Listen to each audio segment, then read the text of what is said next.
Et donc, bienvenue sur Ubuntu Café. Je viens de finir pour moi. Moi, je vais à San Francisco. Bon, Ma tasse de San Francisco. Ah, ok.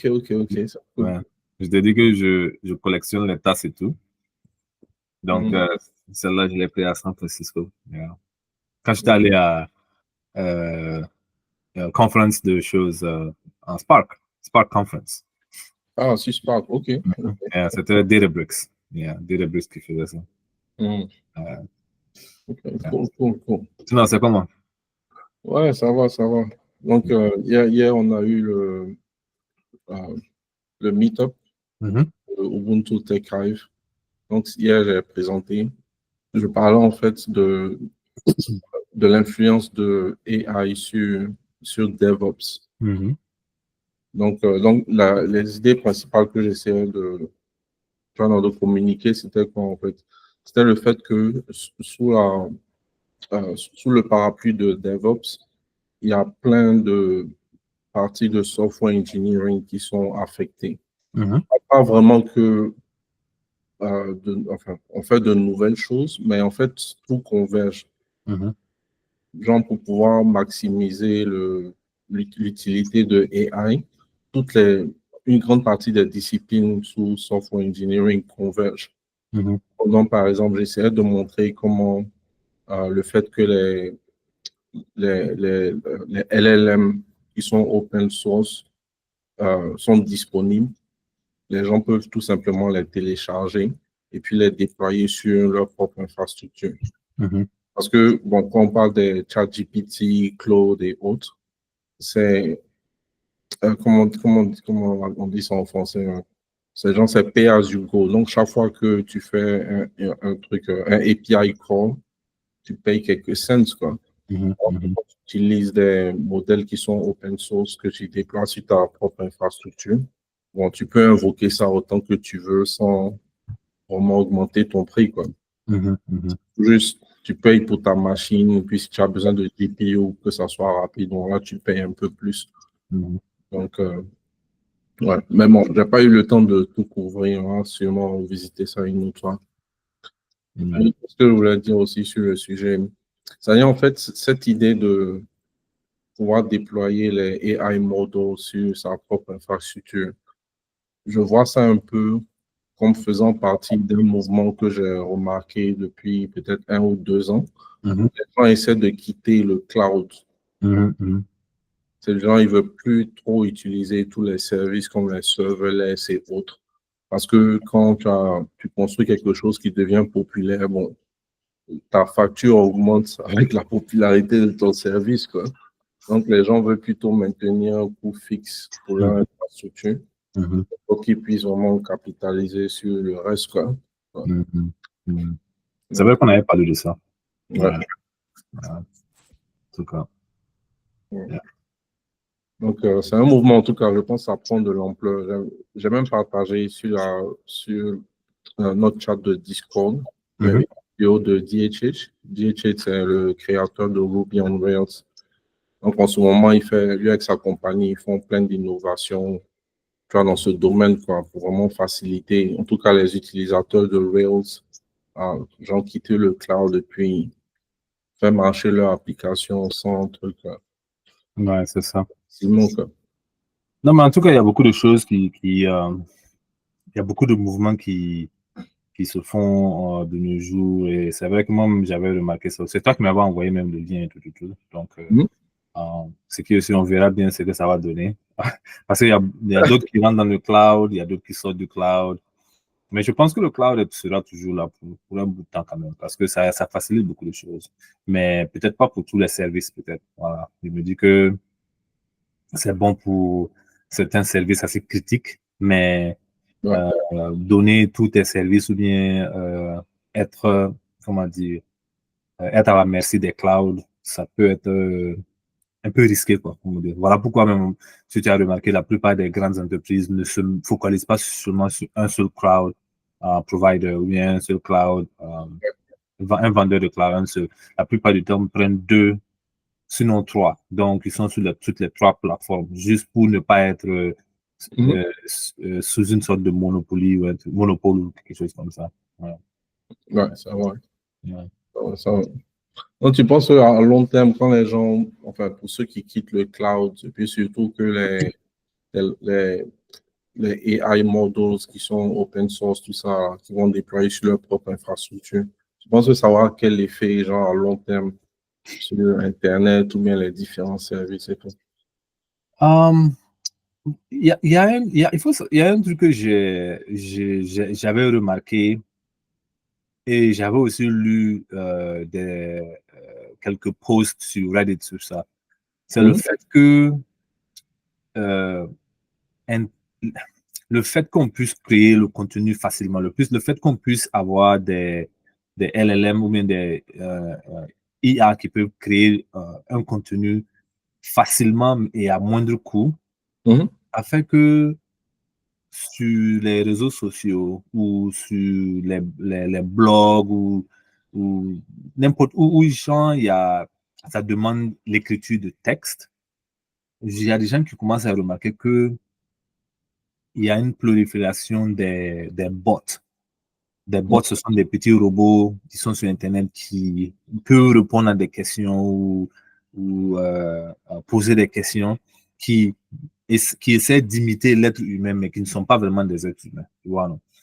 Donc, cette prolifération de ces bots-là fait en sorte que beaucoup de gens ne savent plus discerner si c'est une vraie personne qui a répondu ou bien si c'est un robot qui a répondu. Et de manière, je peux dire, bon, je ne sais pas si c'est philosophique ou... Ouais, bon, un peu des philosophiques. Si, par exemple, moi, je suis sur Internet, je pense que toi et moi, on s'échange beaucoup de Instagram Reels ou bien les links de Reddit, tout. Et la plupart du temps, quand c'est intéressant, c'est dans les commentaires. On part, on lit les commentaires, ça fait rire, tu vois. Ouais. Et on se dit que non, ce sont des personnes qui écrivent ces commentaires-là. Donc, dans notre tête, notre imagination, c'est quelqu'un qui s'est assis avec sa créativité et a répondu à une vidéo, bien un lien ou quelque chose comme ça. Et c'est intéressant, on lit et on rit. Ouais. Je pense que si Jean, il s'avérait que c'était des robots qui faisaient ça, qui écrivaient ça, qui faisaient ces commentaires-là, je ne pense pas que ça aurait toujours le même effet. Tu vois, non? Je ne pense pas que ça aurait le même effet de chaleur humaine qu'on a, de connexion humaine qu'on a, parce qu'on se dit, bon, c'est un robot qui a répondu, ça peut faire rire, mais ça vaut pas, c'est pas la même chose que quelqu'un qui a répondu. Je ne sais pas si tu vois ce que je veux dire. Ouais, je vois. Voilà. Donc, l'article, ce que moi j'avais remarqué, ou bien ce que j'avais même lu aussi quelque part, c'est que il se peut que dans 10 ans, 20 ans, Internet soit rempli vraiment que de bots qui sont dans les commentaires, dans les vidéos, en train de répondre, en train de... Déjà, même ça se fait, hein. Je ne sais pas si tu as remarqué sur Instagram, tu vois, il y a des gens qui cherchent à ce que tu joins le Telegram pour les histoires de crypto ou bien, je sais pas moi, de l'argent là. La plupart du temps, ce sont des bots en réalité, tu vois. Donc, ça commence à venir. Donc, j'espère seulement qu'il ne va pas arriver un temps dans le futur où Internet sera juste que des robots qui sont là en train de répondre à des vidéos, bien liker des vidéos, bien répondre à des vidéos, des trucs comme ça. Et nous, en tant qu'humains, on est juste, on peut dire, à l'extérieur de ça et on est en train juste d'être des observateurs, quoi, en fait, tu vois. Je pense que la chaleur humaine d'Internet qu'on a en ce moment-là, le fait qu'on aille sur Internet pour pouvoir, on peut dire, rencontrer les gens virtuellement, je pense que ça va perdre cette chaleur humaine-là, je pense, tu vois, là. Et je me dis business idea, je me dis que peut-être une idée de business maintenant, c'est que il va arriver où les gens vont créer des communautés où les gens vont payer pour accéder à ces communautés-là. Et ces communautés-là vont garantir que quand tu vas être en train d'interagir avec des personnes là-bas, ce sont des vraies personnes.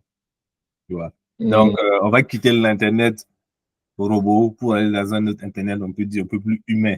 Tu vois? Mais ça, là, ça ne sera pas l'Internet gratuit. Je pense que tu vas payer. C'est une idée, hein, je me dis.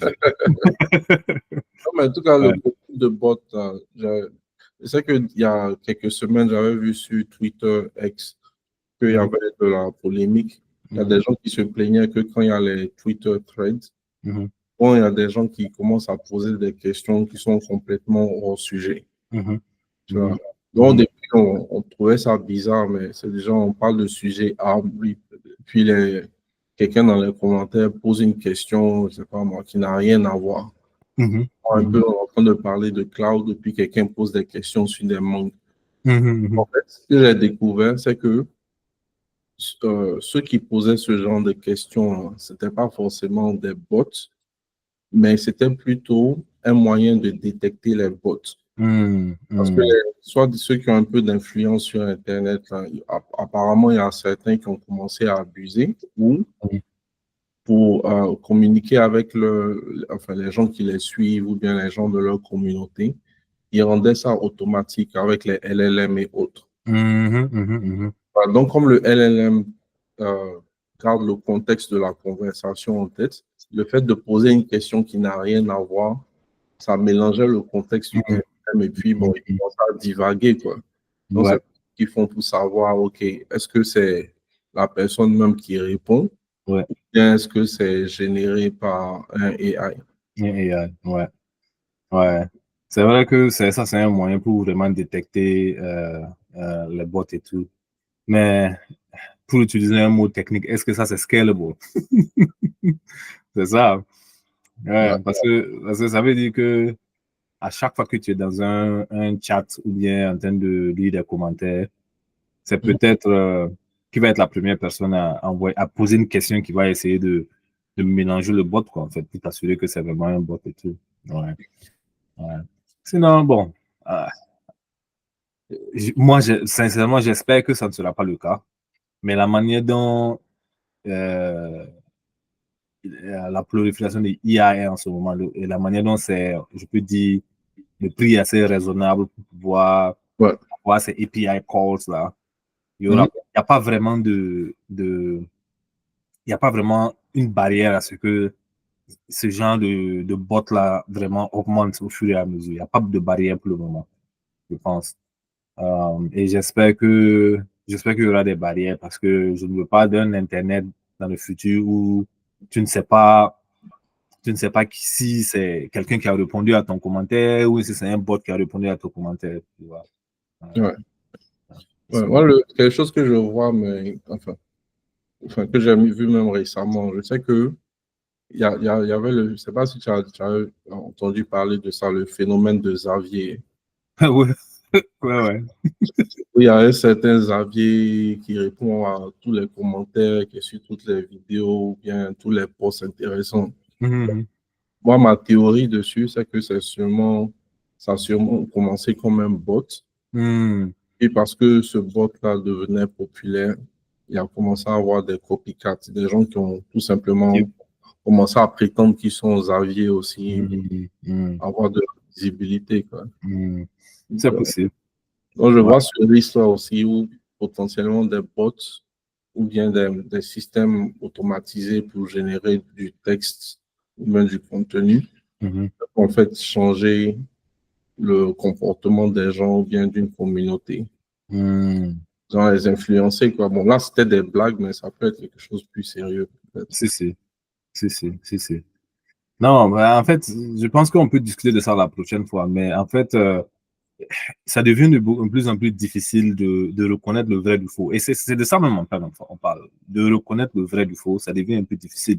Parce que pour le moment, pour les vidéos, on peut dire que si tu as l'œil fin, tu peux un peu savoir si c'est du vrai ou c'est du faux avec les vidéos.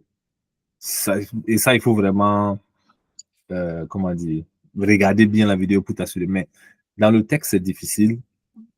Et puis, dans les audios, même ça, bon, ça c'est encore plus difficile, ouais.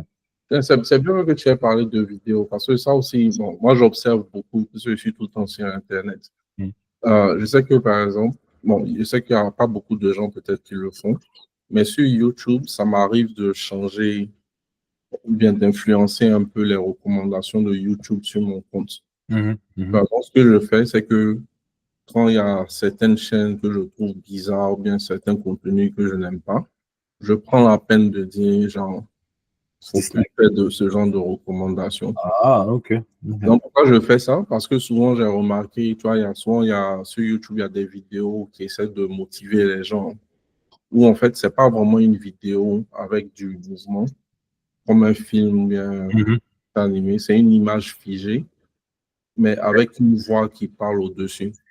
Oui, oui, oui, oui, oui, oui. Ça, c'est un cas de figure où c'est très facile d'utiliser des AI pour générer n'importe quoi, sous prétexte que c'est des mots de motivation, et puis les gens vont tout juste rester là à regarder comme des robots. C'est vrai, c'est vrai. Ouais, ouais, ouais. Non, on va parler de ça la semaine prochaine, parce que c'est très important.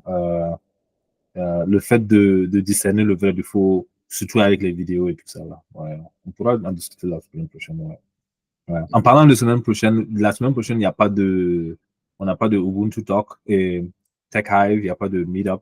Il n'y a pas de ça dans 2 semaines, on va encore samedi, 9h30, heure de Chicago, on va encore faire notre Meetup.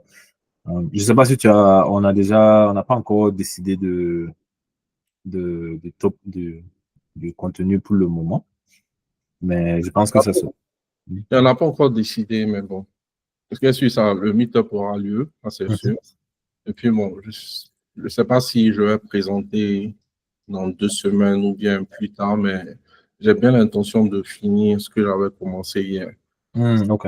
C'était un programme à présenter hier, et puis finalement, bon, le temps était trop court. C'est ça. Donc, je veux bien continuer dans cette lancée en parlant de comment installer les open source AI models dans sa propre infrastructure. Vont utiliser des outils pour rendre certains processus de DevOps automatiques.